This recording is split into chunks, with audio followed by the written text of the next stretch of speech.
let's take a look at one of the newest and most interesting options in the Knight arsenal, the Forge World Armiger Moirax. Hello and welcome back to Auspex Tactics, the 40k strategy channel, where we look at how to get the best out of each unit on the battlefield.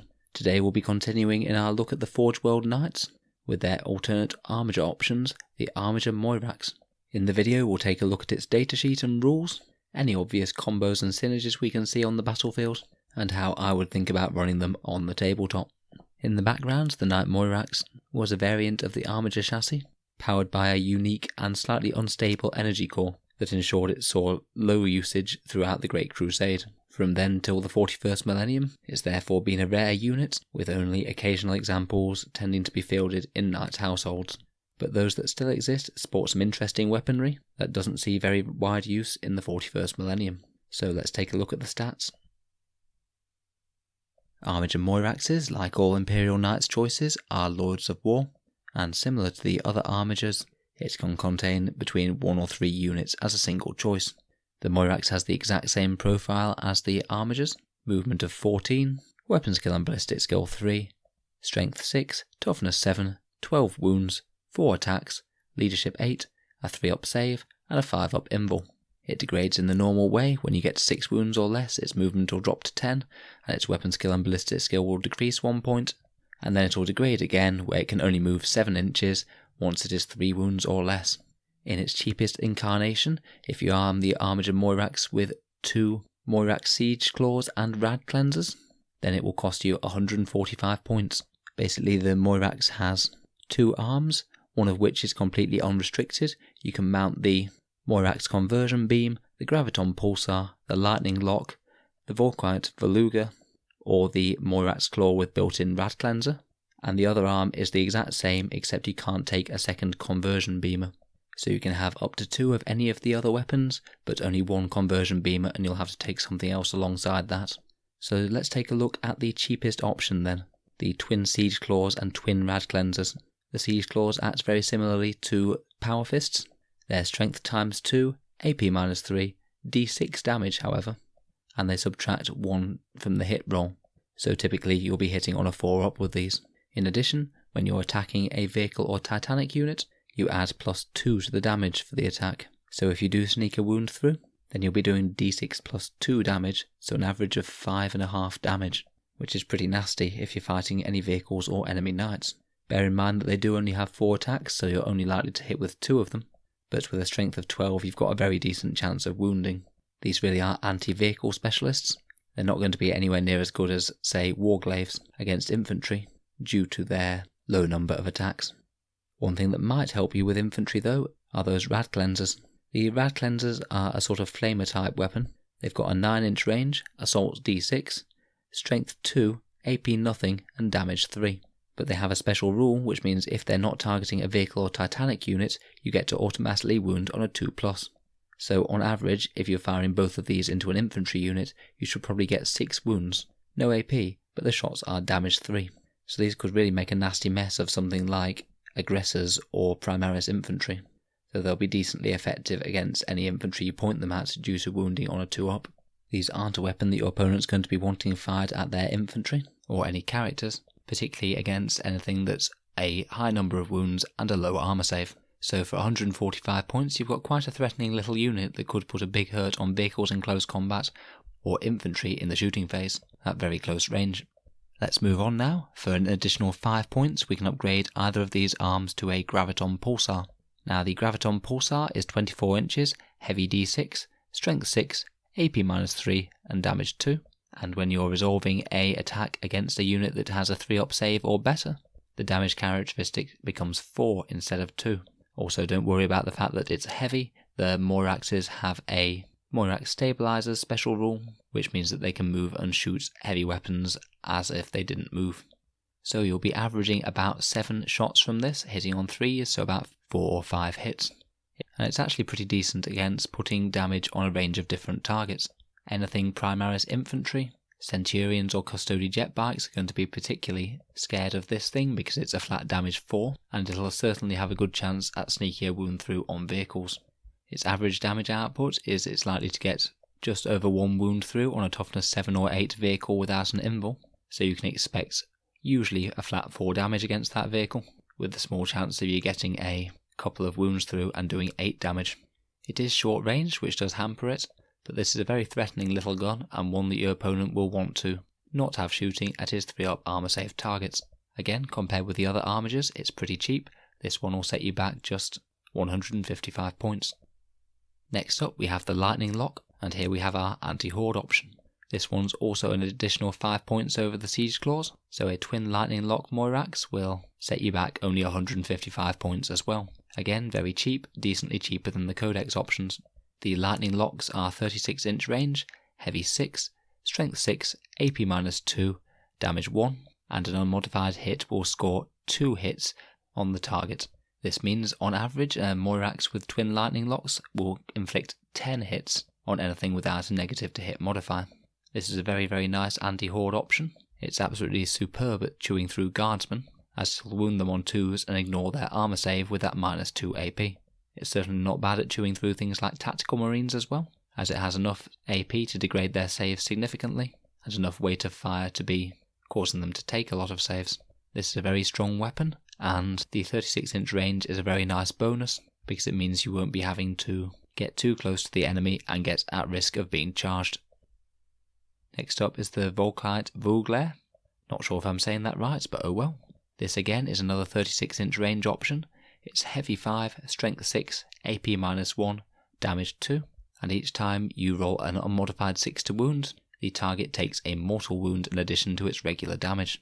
So again, this is quite a nice high rate of fire weapon. It's not going to be quite as good against hordes because it doesn't have the extra shot and the extra hitting on 6s rule that the Lightning Lock does, but that damage 2 makes it a far more generalist weapon, particularly good at threatening things such as Primaris Marines, and still be far better against stacking a few wounds on vehicles than the Lightning Locks due to that flat 2 damage. I think it's well balanced against the Lightning Lock, depending on whether you want a few extra shots to clear hordes, or you want that damage 2 to make it a more generalist weapon. And now finally we come to the big one, the Moirax Conversion Beam Cannon. Now, like all conversion beamers, it has various ranges where it has different effects, and it gets more powerful the further away you are. If it's less than 18 inches, it'll be heavy D3, strength 6, no AP and damage 2. Mid-range is less than 36 inches, heavy D3, strength 8, AP -1 and damage 3. And long range is 36 to 54 inches, heavy D3, strength 10, AP -2 and damage 4. The conversion beamer is a bit more expensive than the others, and it'll cost you 15 points, more than the claw and rag cleanser. So say if you were running this with a Lightning Lock as a secondary weapon, your Armiger Moirax will be costing you 165 points, which should be noted is still quite a bit cheaper than a Helverin.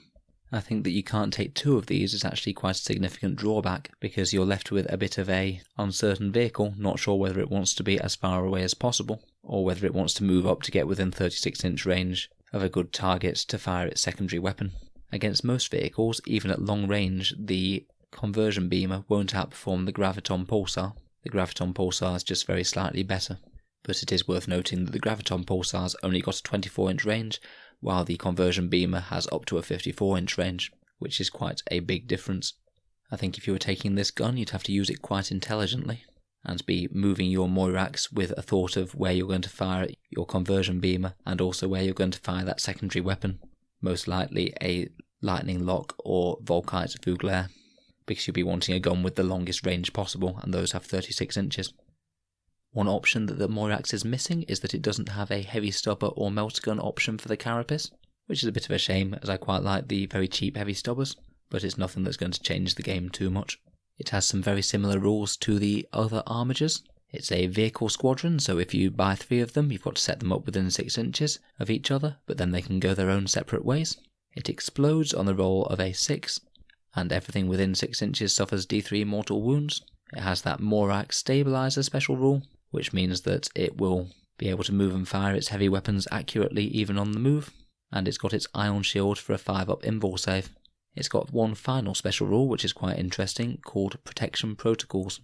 Basically, when the model is within 6 inches of a Household Titanic unit, it can heroically intervene in the charge phase, and it can do so when it's within 6 inches of an enemy unit rather than just 3, so that's quite decent. So overall, you can field the Armiger Moirax one of 3 different ways, in my mind. Either it can be a loiter at the back of the army and fire conversion beamers as far as possible sort of unit. It can be a mobile mid-ranged bruiser shooting some double lightning locks, double grav pulsars or double Vouglares, while keeping safe with its decent movement at between 24 and 36 inches away. Or you can use it as a melee monster, charging in with those Moirax Siege Claws and Rad Cleansers to fry any nearby infantry.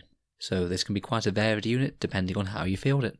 Let's look at a few different buffs that we can give to the Moirax. Firstly, let's take a look at the Knight household.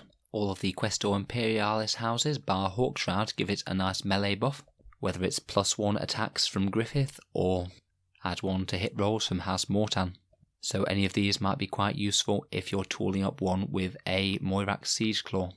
Interestingly, the best buffs for the Moirax in melee come from either House Mortan with its +1 to hits, counteracting the Siege Claw's -1 to hit, or House Crast, which will let you reroll failed hits. I believe both of them are equal in terms of number of hits expected on the enemy, and they slightly outperform House Griffith's Glory of the Charge.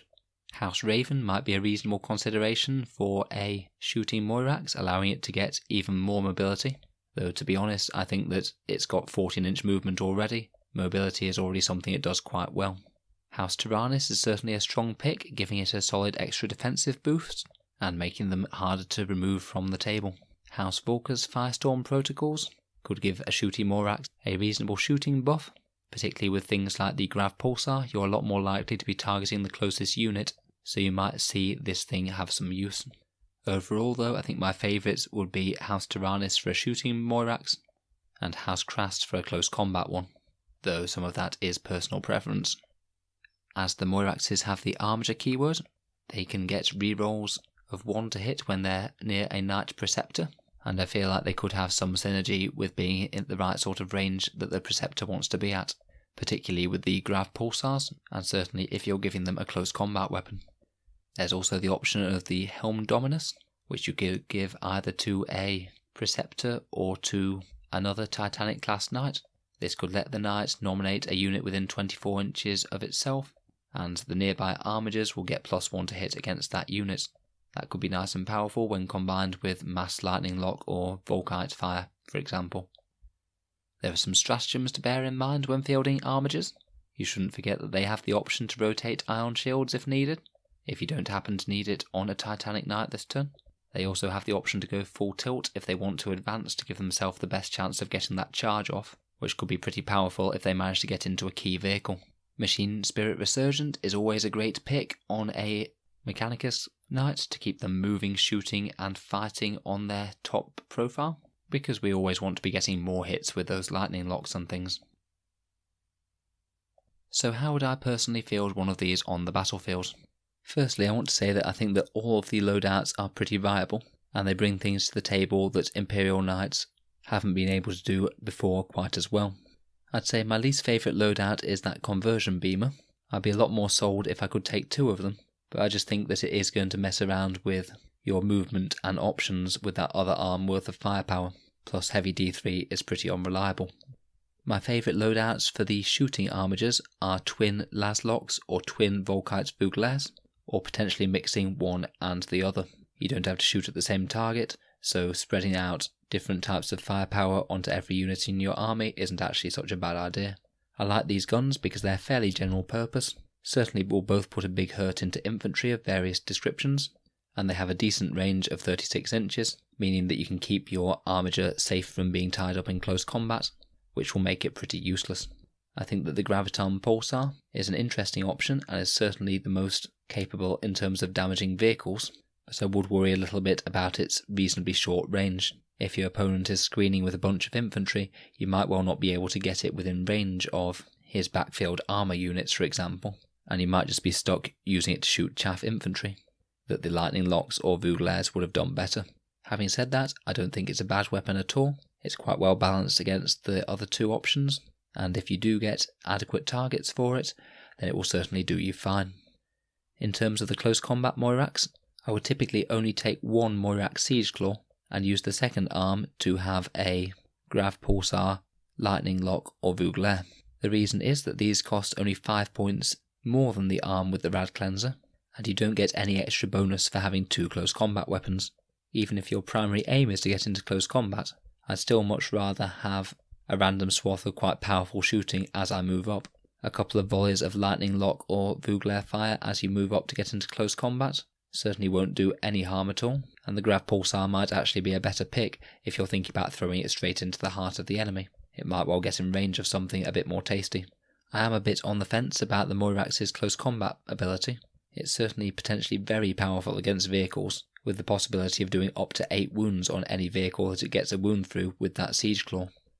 But compared with the Warglaive, it just doesn't have anywhere near the sort of power that it can get against infantry, so it's a very specialist anti-tank, anti-character type unit. It might be potentially better to use it as a counter-charge threat, rather than going off solo on its own and potentially getting tagged by enemy infantry in close combat that it won't kill efficiently. I think the Rad Cleansers are potentially powerful.